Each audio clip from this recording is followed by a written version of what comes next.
fato é algo que surgiu de uma forma abrupta, embora essa matéria venha sendo discutida aí já há alguns anos, né, dentro do Congresso, mas ela ganhou força mesmo aí nos últimos 6 meses.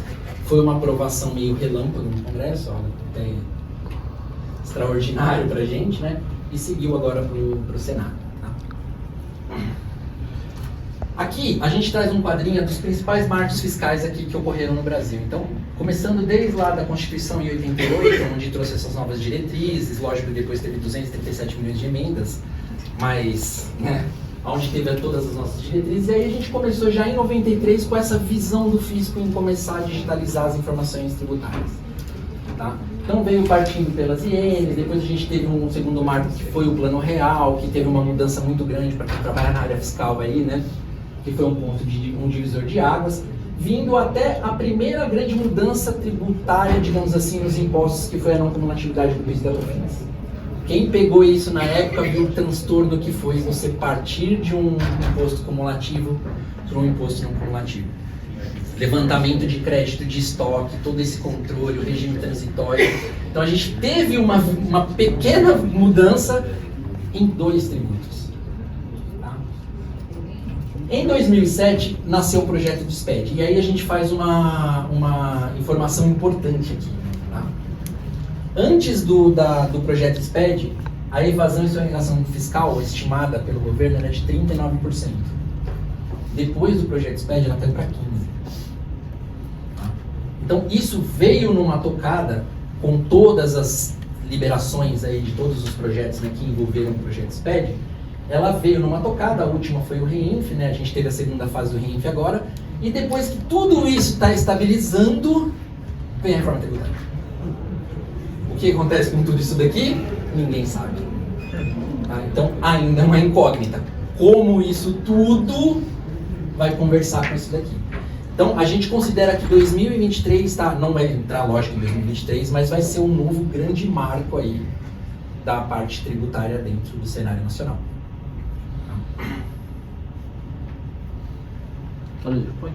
Já está funcionando, né? Não, só mesmo. Vai. Bom, entrando um pouquinho no que é a reforma. Tá? Então, o que de fato é a reforma? Ela foi aprovada, né, eram 2 grandes matérias, tá? Então, a que passou aí foi a PEC 45, né? Mais uma emenda constitucional. Tá?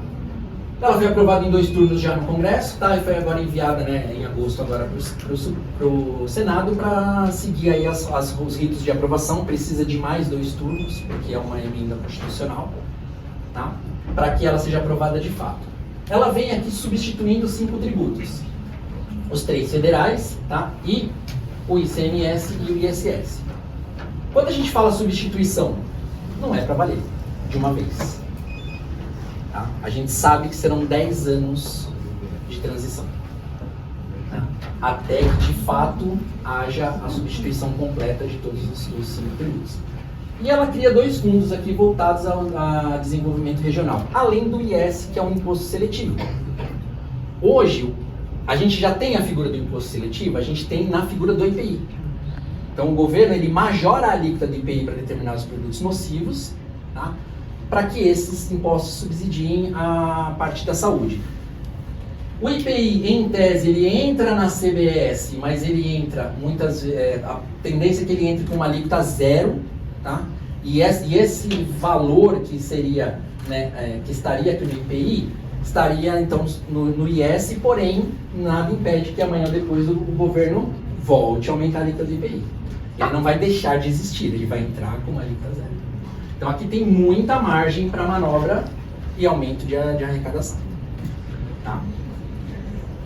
Partindo disso, né, falando aqui um pouquinho de como é o instituto total dela, né, a gente define o que vai ser feito. Então assim, qual que é os próximos passos agora, depois da aprovação do Senado? A criação da lei complementar. Então hoje não existe a lei que regulamenta toda essa mudança. Tá? Onde vai ser definido de fato qual que é a alíquota. A gente tem aqui, né, em experiências internacionais, as alíquotas costumam variar entre 15% e 25%. O Brasil nasce próximo a 28%. A primeira proposição era 32%, aí depois de muita briga caiu-se para 28%. Tá? E O que ela vai aglobar? Ela vai aglobar muito mais informações. Por quê? Porque antes, você tinha, para prestadores de serviço, por exemplo, você tinha ali PIS, COFINS, contribuição social, né, que você pagava o IR, além do ISS. Morre o PIS, o COFINS e o ISS, surge uma alíquota de 22%, o que acontece com os prestadores de serviço? Majoram a alíquota. Tá? E existe essa possibilidade, isso aqui ainda é uma possibilidade, tá? Que eles estão chamando de split payment. O que seria isso? Na hora que vocês forem numa loja, comprei um material, passei o cartão, naquele momento que você faz o pagamento, o dinheiro que é do governo já vai para o governo. E o dinheiro que é do contribuinte fica do contribuinte. Tá? Então essa é a ideia. Para a gente chegar nessa ideia, é simples? Não. Por que não? Porque a reforma não veio com o princípio do IVA, que seria o quê? Que é o imposto sobre o valor, né? Sobre o valor agregado, na última cadeia. Então, se você desonera todas as cadeias, recolhe o imposto só no final. Isso aqui seria plenamente possível. Não, a gente ainda vai ter a tributação em todas as cadeias produtivas, vai ter a incidência do débito e do crédito, tá? O que está se dizendo é que desta vez será possível tomar crédito de 100% das compras, inclusive uso e consumo. Eu só vou acreditar na hora que estiver na lei complementar. Tá? Até lá, não acredito nisso. Tá? E aqui, de fato, é eliminar totalmente a cumulatividade. Quase todos os nossos tributos hoje já estão no regime não cumulativo, exceto o ISS, que você não toma crédito, e alguns setores ainda o PIS e o COFINS. Tá? Na sua grande maioria, as grandes indústrias já possuem, né, não cumulatividade de fato, mas com a reforma aí acaba de vez a cumulatividade, ou seja, não existe mais o imposto em cascata, toda a etapa anterior você vai tomar o crédito na etapa subsequente. Tá? Falei para vocês da transição, esse é o mapa da transição. Então veja, a gente quase não tem problemas para apurar os impostos hoje, né? É simples, isso é fácil, coisa meiga. O que vai acontecer nesses próximos 10 anos? Vai entrar mais um.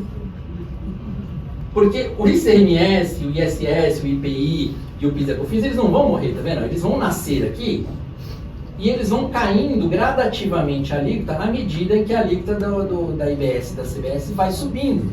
Então, por 10 anos, e aí eu estou falando, contando de quando entrar, prever-se que vai se entrar isso em 2026, tá? Vai ser o primeiro ano. Por 10 anos eu ainda vou continuar apurando os meus impostos do jeito que eu apuro hoje, mais a CBS e o IBS. Então, ou seja, por 10 anos vai ter um aumento de carga sobre a área tributária antes que de fato reduza. Tá? E aí como que ficam as minhas obrigações acessórias em cima de tudo isso? Tá? Quais são os desafios que eu vou ter daqui para frente? Né? Poxa, eu já tenho um fechamento atribuído. Quem que fica aqui até depois das 10 da noite fazendo fechamento? Bom, vai entrar mais um.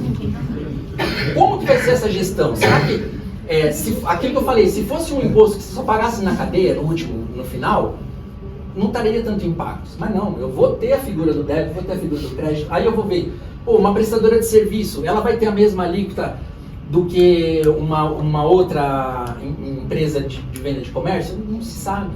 Tá? Inicialmente entrou-se para ser uma alíquota única. Não vai ser mais. Por quê? Porque os estados bateram na tecla de que eles querem ter a autonomia de definir a alíquota deles.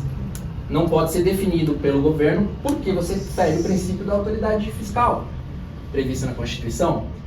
Então, já se fala em ter alíquotas diferentes em cada estado. Então, o governo vai definir a alíquota que corresponde a ele e os estados vão definir as suas. E se o município levantar, opa, peraí, eu também quero definir a minha. Eu vou ter uma variação de 5.600 alíquotas, que é mais ou menos a quantidade de municípios que a gente tem no país. Deixa do jeito que está. Entendeu? Então, assim, como eu falei, até sair a lei complementar que vai definir de fato todas as regras, como tudo isso vai ser definido, a gente ainda tem muita água. Mas não dá pra gente esperar também para se falar assim, preciso me planejar. E aí a gente entra com 5 desafios, né, para você atender essa reforma tributária. Tá, o primeiro deles, adaptar a 2 formatos de tributação. Então não tem o que se fazer. Eu preciso me adaptar a 2 formatos de tributação. Eu vou continuar a minha vida Um exemplo simples. Quem trabalha com substituição tributária aqui? A tendência é que a substituição tributária deixe de existir depois da reforma. Ela vai morrer. Tá, beleza. E o que você faz com todo o seu estoque que já entrou o produto substituído e você vai precisar revender? E aí, você faz o quê? Eu migro tudo? Não vou. Eu vou reter a CBS? Não vou reter? Tá? Então, vamos ter que nos adaptar a dois. Quem tem incentivos fiscais? A tendência é que os benefícios fiscais morram com o regime novo de tributação. Vai morrer de fato? A partir do momento em que o governo abre mão de ter uma alíquota única e deixa a alíquota para o Estado, será que o Estado não vai arrumar um subterfúgio para mudar o regime dele e diminuir? Qual o benefício que o Estado faz isso, uma vez que a previsão da reforma tributária é que o imposto seja recolhido no destino e não mais na origem, que era a grande briga, né? A EC 87 veio para minimizar essa briga quando você vende para consumidor final, que aí parte do imposto fica no destino, aplica-se a alíquota interestadual, parte no destino. A reforma já quebra tudo isso, vai ser 100% no destino. Então, o que acontece com as empresas que foram para outros estados, às vezes até logisticamente piores, por ter um benefício fiscal, sendo que agora ela vai tributar a venda no estado para onde ela vender? Então, assim, como eu falei, tem muita discussão e muita água para passar por baixo dessa ponte, tá? Mas a gente vai ter que se adaptar. Mudança nas rotinas fiscais, fato. Não tem como dizer que a nossa rotina não vai mudar. Então, para quem trabalhava até às 10, vai ter que trabalhar até às 11. O imposto, pelo menos é um imposto a mais, eu vou sampar tudo aqui, entendeu? Vai aumentar mais uma horinha aí de trabalho nosso no fechamento. Infelizmente. E isso aqui agora passa a ser muito primordial. Tá? Quem ainda tem processo manual aqui na apuração de impostos? Que apura em planilhas, pelo menos um deles. Não, pode levantar, gente, não tem vergonha pra ninguém não. Tá? Isso daqui é necessário que se elimine a partir de agora. A gente precisa ter automação para não mais ter trabalhos manuais. Tá? Porque com os dois regimes trabalhando simultaneamente, o seu controle tem que ser muito mais restrito ali. Principalmente para quem trabalha com crédito, para quem tem substituição tributária. Não tem como você ficar gerindo planilhas, tá, para administrar o quanto que eu vou ter que estornar de crédito, de valores de ICMS que eu já fui retido na fonte e eu vou precisar ressarcir porque parte desse valor vai ser IBS e eu vou ter que pagar. Tá, então não cabe mais pós-reforma esse tipo de ação. Tá? Já não cabia com o SPED, tá, gente? Mas assim, a gente perdurou ainda, né? As planilhas são resistentes. A gente implanta o sistema, tira do sistema e joga para a planilha. Eu gosto de consultar na planilha. É lindo aquele Excel bonito, todo formulado. Eu demorei tanto tempo para escolher as cores. E aí eu vou acabar com isso agora, gente. Quer usar o Excel como apoio? Ok, mas não pode ser dependente dele. Esse pedaço aqui, as consultorias fiscais não ganham muito dinheiro nessa fase. Isso eu falo pra vocês. Eu sou de sistema, tá, gente? Então não tô falando por mim. Mas as consultorias vão ganhar por quê? Eu tenho alguns amigos que trabalham com escritórios de direito. Eles já falaram que eles têm 13 teses tributárias já formadas em cima da reforma que nem saiu. Então assim, pra você ver como que é o negócio, tá? Então, vocês vão precisar, tá, de orientação de profissionais. A gente sabe que o nosso dia a dia, e não tem jeito, é assim mesmo. A gente não tem tempo para operacionar do nosso operacional e ainda conseguir se aprofundar de fato nessas mudanças. Se você pegar o texto principal da lei, o inteiro teor dele, mas todas as mudanças que foram feitas no Senado, se não me engano foram 14, não lembro agora de cabeça também de quantidade, é muita página para ler. E vai e volta, então você tem que ter um cuidado. Então é muito tempo ali em cima estudando, e muitas vezes a gente não tem. No nosso dia a dia, caminhão que está parado porque uma nota não saiu, é fiscal te ligando, é financeiro cobrando guia. Você não tem tempo para fazer isso. Tá? Então, ter o apoio de pessoas que estão se especializando nisso vai ser fundamental, tá? Principalmente para os primeiros anos da reforma. E essa daqui é o cereja do bolo, né? Planejar a transição sem causar impacto na sua operação atual. Quando eu falo nesse planejamento, eu estou falando em quê? Em tudo. Eu estou falando em operacional, em capacitação de pessoas, em sistemas. Como que o SAP vai se preparar para essa reforma? O que eles vão pensar de diferente, que vai mudar minha ordem de venda, vai mudar meus pedidos de compra. O que eu vou fazer com pedidos de compra que eu tenho de contratos de 10, 15 anos, que já estão colocados lá, que eu vou precisar atualizar porque eu vou ter um imposto novo. Tá? Então tudo isso parte desse planejamento para ter uma transição tranquila sem impactar a sua operação atual. Como que você vai calcular um custo com uma variação nova ali? Imagina, você tem todo um custo de produção preparado para calcular o custo efetivo da sua produção. Aí agora você tem um imposto novo que se você fala assim, pô, não, ele está falando besteira, porque esse imposto ele não vai somar, ele vai tirar de um dos outros impostos e acionar aqui. Tá bom, mas e se entrar de fato a possibilidade de eu tomar crédito de tudo? Não vai afetar o cálculo do custo do produto? Eu não vou tomar crédito de produtos que eu não tomo hoje? Não vai afetar. O meu prestador de serviço, que antes eu pagava 10 mil reais para ele me prestar um serviço ali, ele vai majorar a alíquota dele, ele vai cobrar isso de mim, não vai aumentar o custo do meu serviço? Então você vai ter mudanças sim significativas nos custos. Tanto para a parte do crédito, em se mantendo a tendência do governo, quanto até mesmo na órbita de contratações e fornecedores. Tá? Então, como planejar o nosso sistema para receber tudo isso numa ordem de um custo de produção que já estava ali, ó, bonitinho, já ia liso, abria a ordem de produção, fabricava o produto, eu vendia, meu preço de venda já estava feito, já estava tudo lindo. As minhas prices, tudo lindo e maravilhoso no SAP. Então eu tenho sim, de fato, um ponto aqui de extrema importância, tá?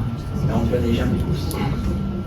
Quais exigências poderão ser afetadas? Agora entra na parte mais gostosa da coisa, né? Isso daqui, ó, gente, essa daqui entrou tem o quê? 1 ano e meio, tá?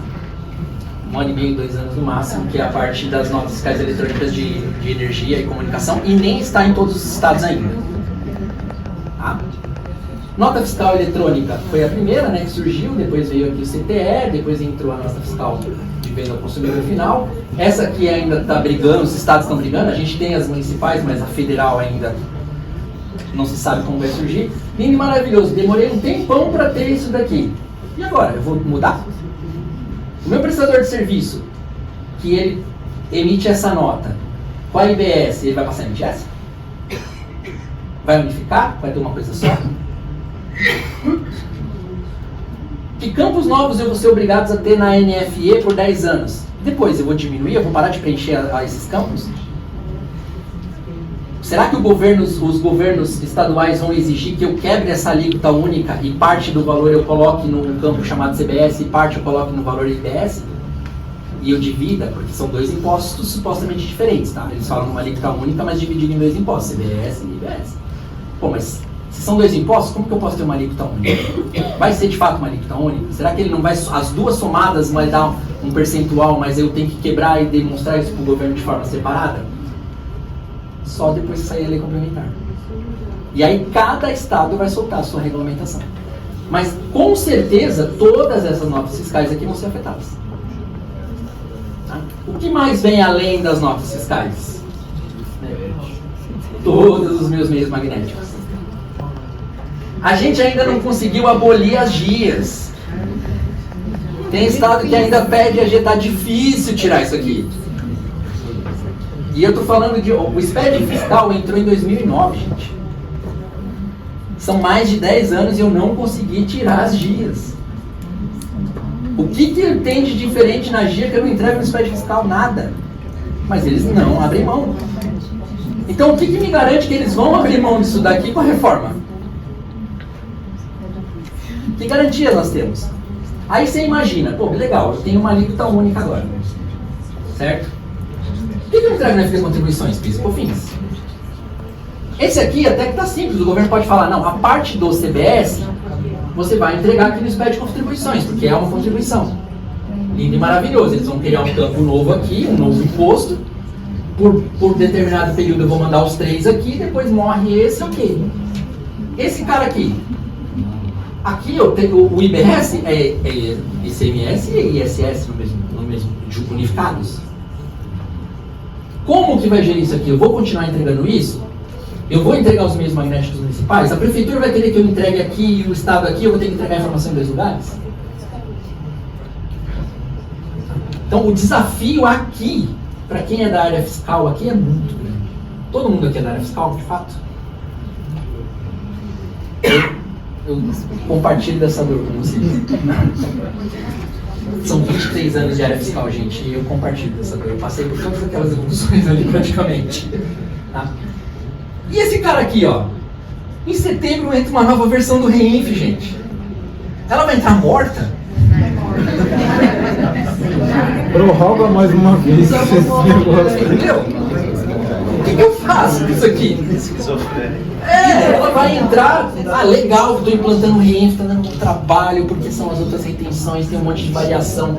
Para variar, o governo é muito criativo. Antes eu recolhia tudo num código, 1708, aí ele transformou em 48 possibilidades de códigos de rendimento para me quebrar. Aí eu faço tudo isso, deixo tudo pronto e ele fala, não vai ter mais retenção, gente. Vai ter o E-Social? O E-Social continua por causa dos previdenciários, né? Mas aqui, ó. Aí ele fala assim, não, vai continuar tendo a retenção, mas só para o IR. E para a contribuição social. Porque essa aí não entrou na reforma. Mas quando entrar também vai sair. Então assim, já é uma loucura a nossa vida.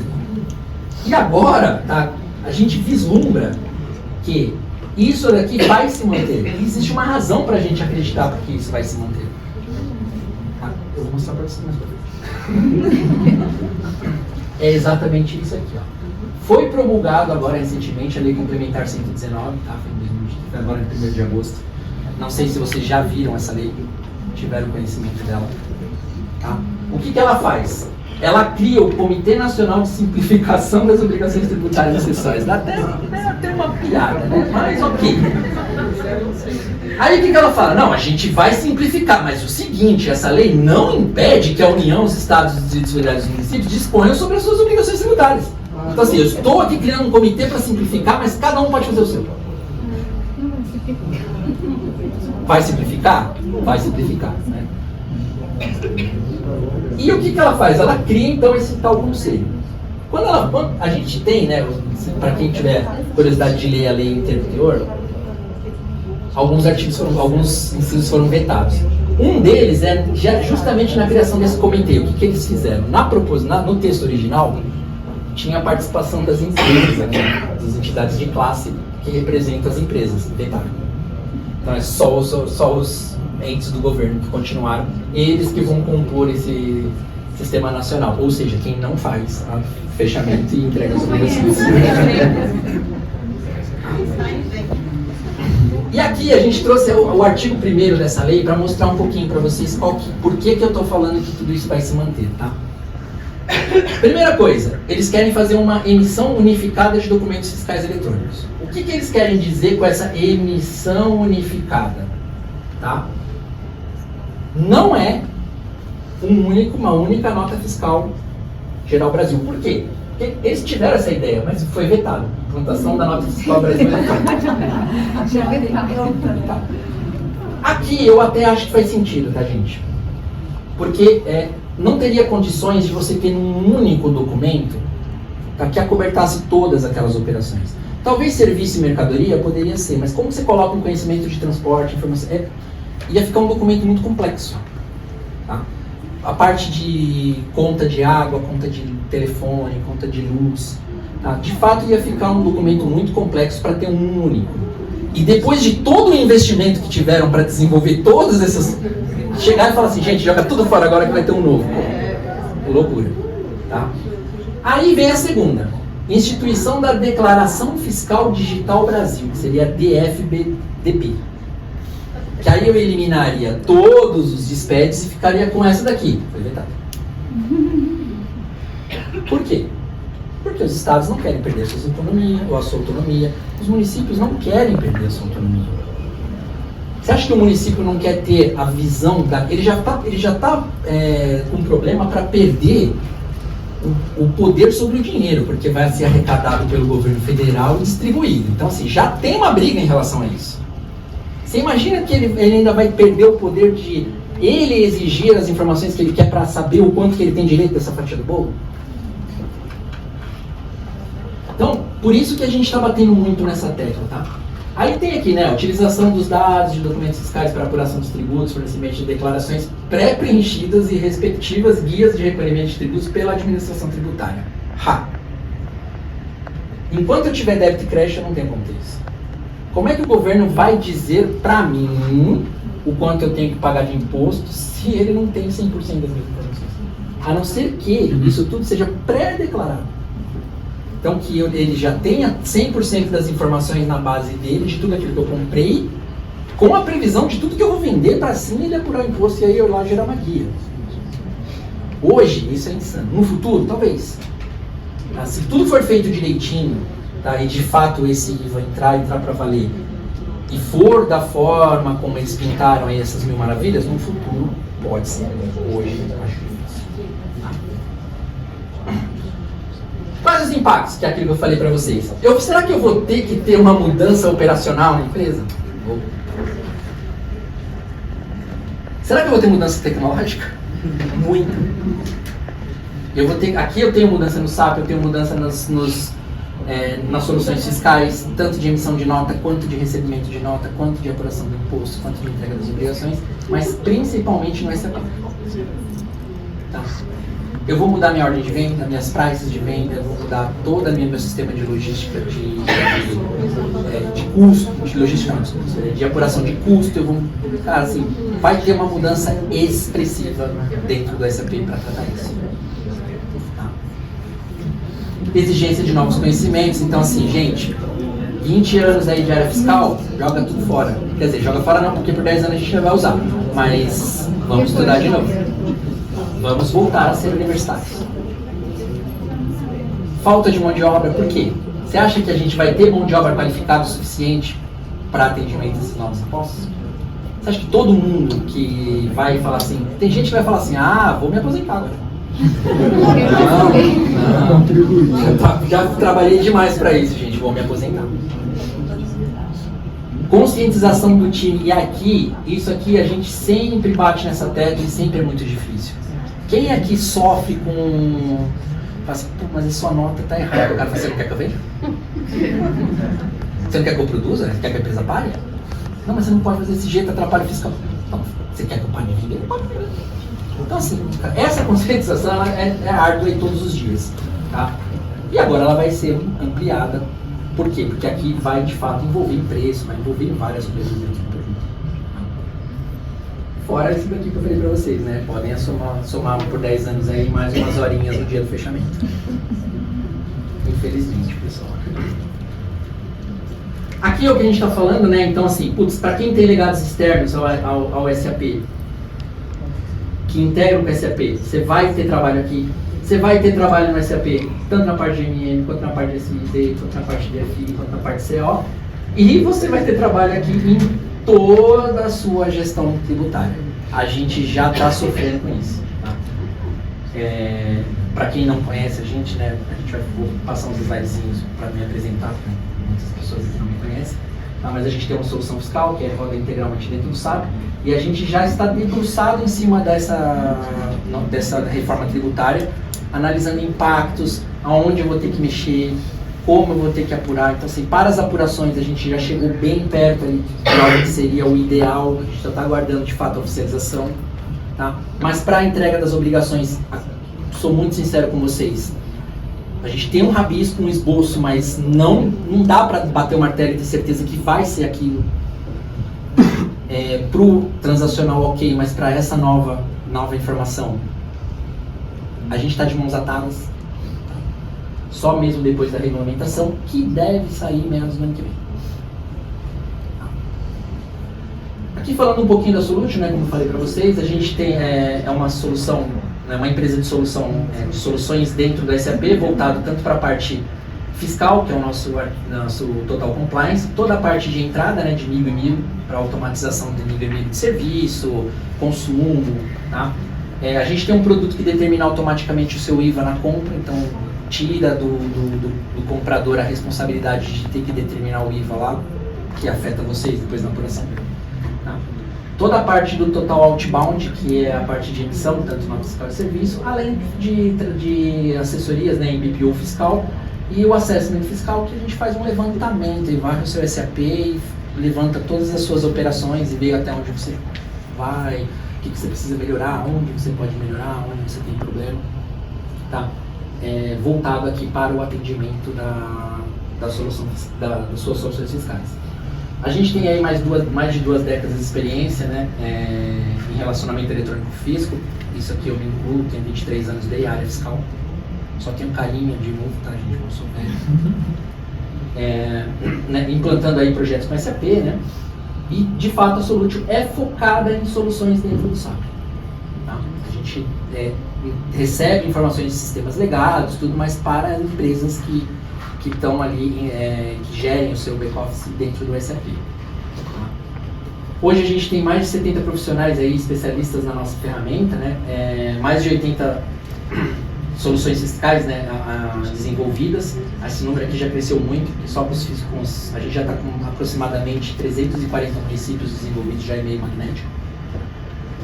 Mais de 2.500 CNPJs operando com a nossa ferramenta, tá? Mais de 120 projetos entregues, e aí a gente tem um aumento de produtividade aí, perto de 30%.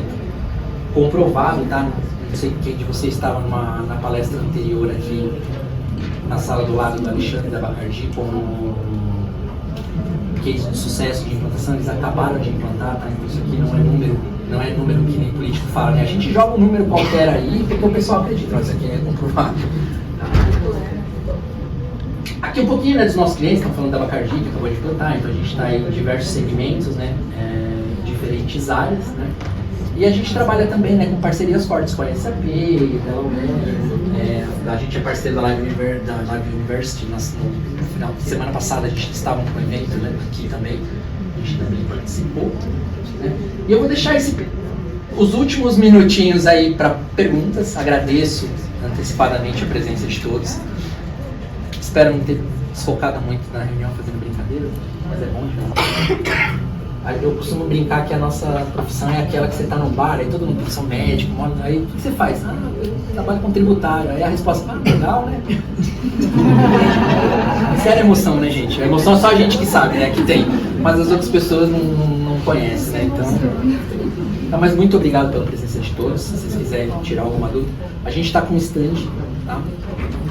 Para quem quiser depois passar lá, se tiver alguma dúvida a mais, alguma coisa adicional, tá? Pode nos procurar lá, estaremos muito gratos em entendê-los. Obrigado, pessoal.